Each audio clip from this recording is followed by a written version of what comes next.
Hello, everybody. Welcome back to the channel. I don't know, maybe welcome to the channel, especially if you're looking for spoiler reviews of House of the Dragon. You're like, oh, this guy's starting spoilers with episode 3? No, well, I do these immediate reactions, and I did a lot of the spoiler reviews for season 1, but I did a move. I moved across the country, so I was only able to do the immediate reactions for the episodes, but I said I was going to start doing spoilers, so here we go.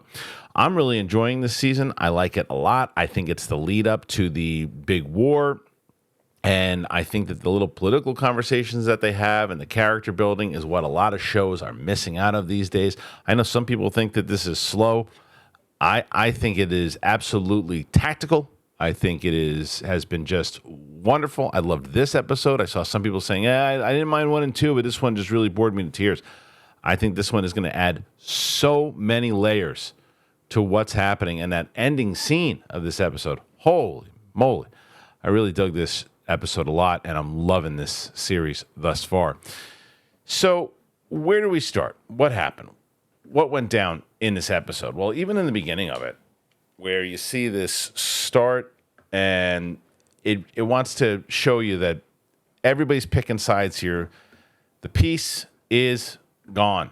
And we know that both the Brackens and the Blackwoods have been feuding for a long time, and it shows you right off the bat here. One of them is taking the side of Rhaenyra, one of them is taking the side of Aegon, and then they're like, oh, you know what? Let's argue. Let's show you who's who. And then the next thing you know, after all this arguing, somebody gets a spike right through the neck. So that didn't work out. And it's kind of foreshadowing of what's about to come. They show you all of the bodies of what happens when these two rivals are going at one another, and they've been feuding forever.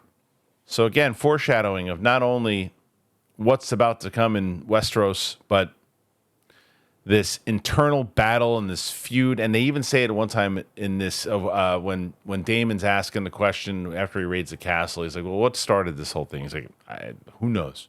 At this point, I don't think anybody remembers. And I think that that's, and it's kind of mentioned again in conversation where you get to a place where you don't even remember why anyone is even fighting anymore. And that is what the first 3 episodes have really been about. There's the people who are just like, let's go, war is set, here's our battle plan, we got to do this, this, this, and this. And the cooler heads are not prevailing. And it seems like the ones who are start to have the conversations of, well, is there any way to make this thing happen? And clearly it was the last-ditch effort in this episode. So, but then you see the twins, and they're laying the tragic ending that happened, and everybody's kind of standing around giving them the honorable death. Rhaenyra's got to have the conversation with her aunt and say, look, I'm pissed off. What's next? And her aunt's like, listen, these people want to fight. You don't need to do that.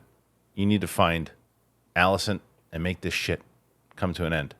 To which she's like, she don't want to deal with me. I don't want to deal with her either. The conversations between these two, and you look at the queen that should have been and the queen that is, and they have these conversations, and the respect that's there, and she's essentially looks like the queen's hand is what it has been thus far. And this shot, by the way, here, I liked it, where you see this last shot of the twins, and ultimately the man who's responsible for it. Looking down, this guy, Cole, has just become an absolute monster. Was a great soldier. He was a religious man. He was burdened by jealousy and being, I don't know, jealousy, shame, what Rhaenyra did to him, and he's just a shell of himself now, trying to be the hand of the king. Not working out that well. And you see this as he's just kind of strolling through, and his men are sitting around scratching their ball bags, and he realizes, hey, here he comes. Let's stand up. And he goes into the room, and this is where we start to get into that whole conversation of, well, here's our plan. We just let you know that these two factions that have been feuding forever are killing each other out there, and it's the first strike of it. And Aegon seems to be happy with it. And I can't even tell you the amount of times I've gotten this look from my wife here, and it's so well done by Olivia Cook, who's just looking at Kristen Cole going, okay, I've been doing this for a lot longer than you have, and I'm not pleased with you. I don't care what we were doing last night in the old Sakalarusk. You are on my shit list, buddy. And it seemed like that was going down. But this conversation here, where it looked like what Aegon wanted to do here was show that he is not just a simple king, that he wants to fight. He wants to show. They're like, dude, you can't do that. You go out and do that, and we're going to be either going to kill you. I don't care how proud you want to be, but it's his brother that says to him ultimately, look, I know what you want to do. I get it, but we need you here. We need you to stand by. You can't go out there, be smooth about this. And then we get back to the lovers' quarrel where it looks again, where the hand of the king now is trying to show he was put there for a reason. And then they had this conversation, him and Alicent, about the plan, what we should be doing. We're going to go out there. We're going to recruit some people. It's going to go well. To which, again, Alicent's like, no. And they're kind of battling for the king's approval here. This scene between Rhaenyra and Mysaria here, where there's like this respect, where she's like, you saved my life. She's like, yeah, and I want something in return. She's like, oh, of course you do. Everybody else is like, I want to be on your staff.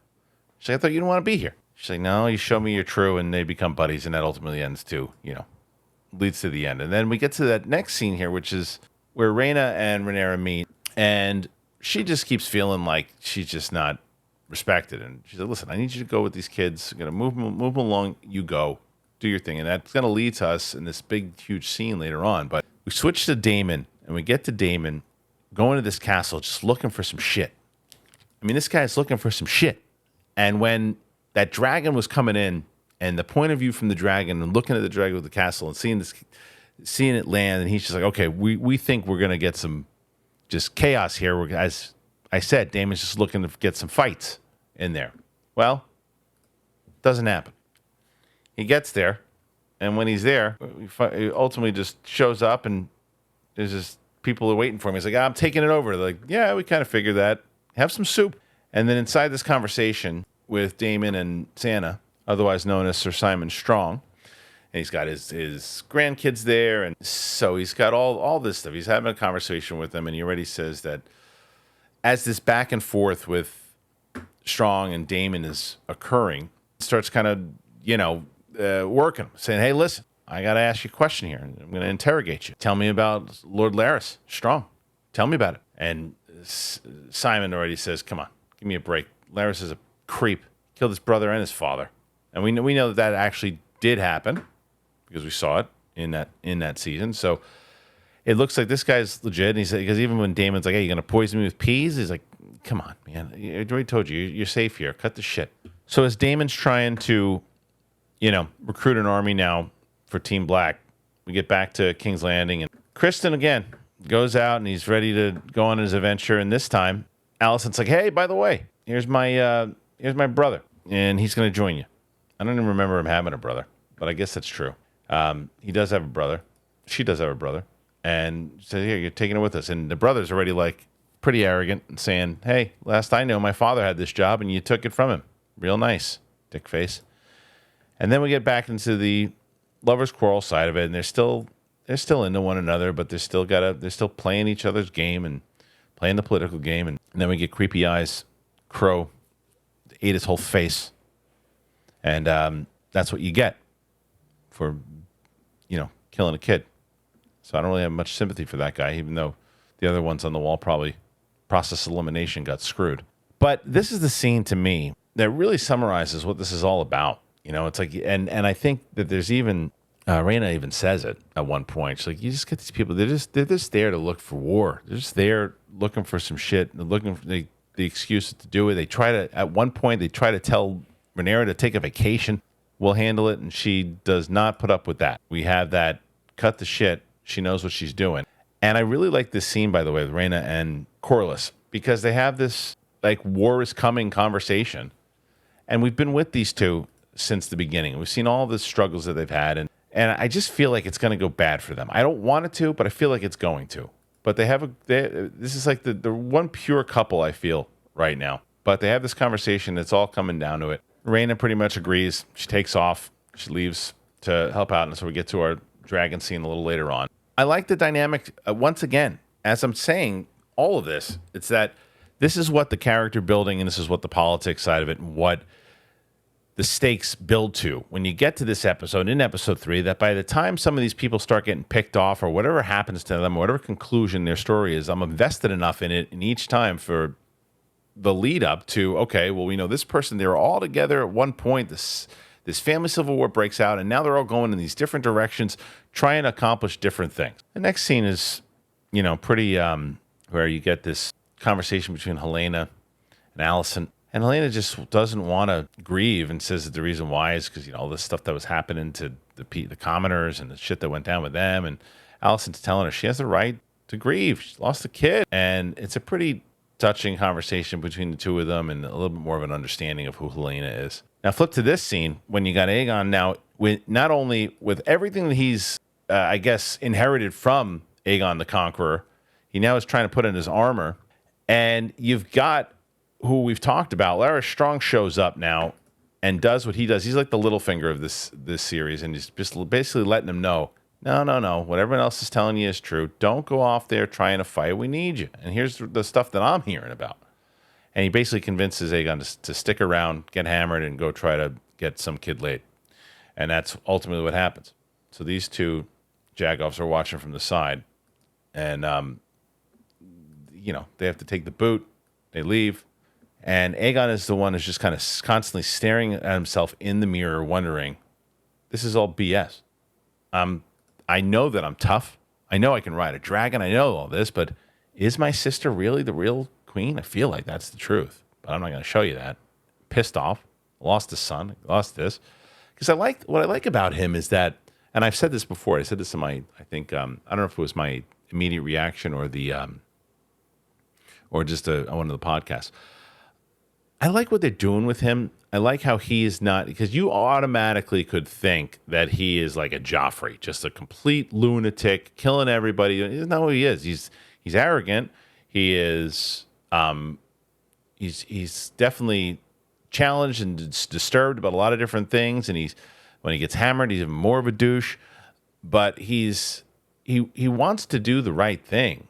He's not doing it, but he wants to do the right thing. He wants to kind of be like his dad. He makes all these decisions to be different than his dad and to be different than everyone else, and to be not have Otto anymore, not to do all these things that have come before him. But yet he still wants to. That one scene where he wanted to help out the commoners, and I like that he's not just this maniacal maniac. And even when he's breaking his brother's balls for being in the house of ill repute, he's hammered and he's laughing, but he's not like. All he's saying is that he basically says to him, everything that you, like, look at you. You're so accomplished, and yet you still come back to your roots. Look at you. And it's not like it's just like, leave the guy alone. He's sitting there just trying to get some peace for himself. But he's not, I don't know, there's something, I don't mind Aegon in how he is, because he's not just the same kind of, I've seen this before. He's just the maniacal king. I've seen it before. They don't do that with him, and I like that. So this dude, which we see, which is a really cool tracking shot, by the way, leading into it, he says that he's related to the Targaryens, that he's the half-brother to Viserys and to Prince Daemon, and he's uncle to Rhaenyra. The question is, what does he mean when he says dragon seed? What does he mean? And we find out a little bit more, and then people are like, you got to shush. But then Aegon shows up with the rest of his crew, and that's the end of his screen time. So Aegon shows up. For a second, we see, he's doing his thing. Very gratuitous scene that we see. That's all I need to say. And then this is what I'm talking about when he sees his brother, breaks his balls. His brother gets up and goes, "You want to break my balls? Let me show you my balls." And he walks out, says, you're not going to get me. Pissed off, wanted a little bit of time to himself. And here's his brother messing it all up, and it seems to be the common thread for this guy. Every time he tries to do something he's got his brother again. He's the thinker. He needs a little bit of time. He's the challenged artist, if you will. And here comes his brother breaking his balls. Okay, so when we get to this scene here, so this is where Cole and Hightower and the rest of the crew, they're taking Cole serious, and Cole is like, all right, we need to get into the forest. And he looks up, and of course he sees. So Bela actually is the one who finds Cole and the rest of them. He looks up, he sees Bela kind of doing a patrol, and there she is. The dragon comes through and looks like, oh, what's he going to do?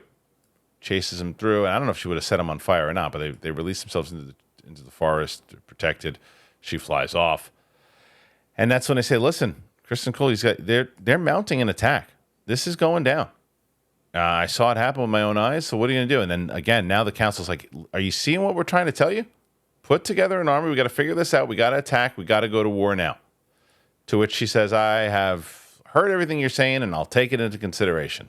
This was the creepiest scene, right? When Daemon's at the castle, and when he's at the castle, and he has like a dream standing up, whatever it is, the supernatural, whatever, and you just go back, Millie Alcock returns, and she's sewing back on the head of the young king, and that was about as horror movie as you get.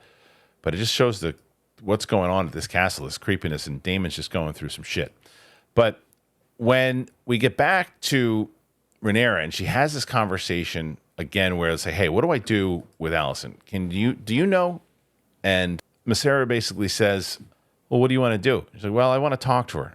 Can you figure it out? How are we going to do it? And she's like, yeah, I can get you in there, but you got to do it this way. Risky move to go in there, but she does, dresses up as a nun, and you're never going to see her coming. She walks through. They take her through. And I don't know why this scene, I just love the framing of the scene where Alicent's walking through. She goes in. They have the conversation. What's so important about this particular conversation where they finally are talking, she grabs the knife. She says, listen, you can call out for your guards, but they'll come kill me, but I'll get you first. Now let's have a conversation. And they do. And inside of this conversation, we find out all this stuff. They're like, well, how are they ever going to find this stuff out? She's like, well, your dad told me that he didn't want you. He wanted Aegon. And she's like, really? Well, he told me right beforehand that he did. And then it comes forward in this conversation finally, because at one point, Rhaenyra's like, really? I don't think she's lying. I think he really did say this. Was I wrong? And then when Alicent says to her about the story of the Song of Ice and Fire, and she's like, wait. You said what? Let's go back. Tell me that again. And then she knows. She knows that that's not what was said. It was a misunderstanding. Alicent took it wrong. And now she knows. Rhaenyra knows. It's time to go to war, because Alicent basically says to her, and if you watch the recap thing, they go over this too. And this is like, Alicent knows, what can I do at this point? Even if it is, it's too late. I can't do shit. We're going to war. That's it. And Alicent knows even more so, where it's like, shit. So she actually is supposed to be the queen.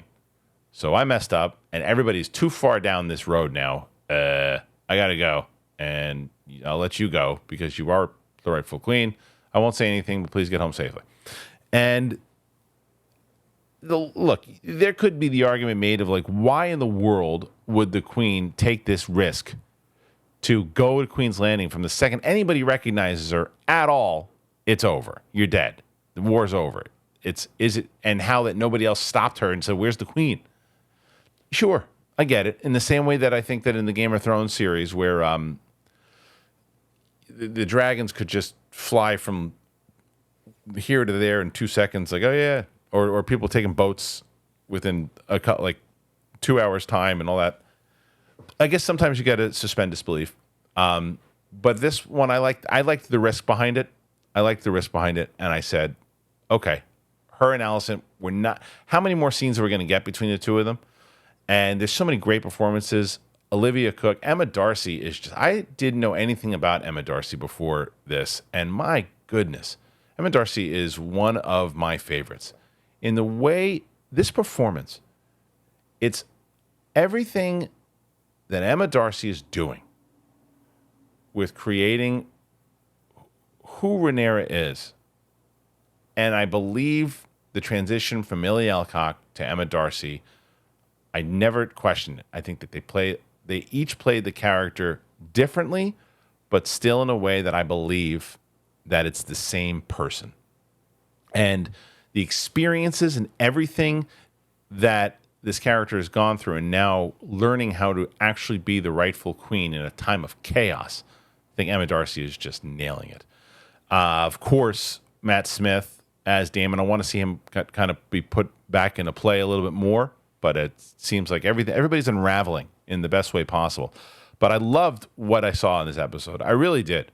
I'm digging it, and I'm sure there'll be a lot of comments that are saying they either loved it, hated it, thought it was okay, but looking forward to seeing where it goes. And that's the ultimate question. Is anybody on a almost bailing from this? Or you're like, no, I'm totally on board. Can't wait to see where it goes, and I'm locked in. What say you? Put your comments in there. Tell me. I gotta hear you.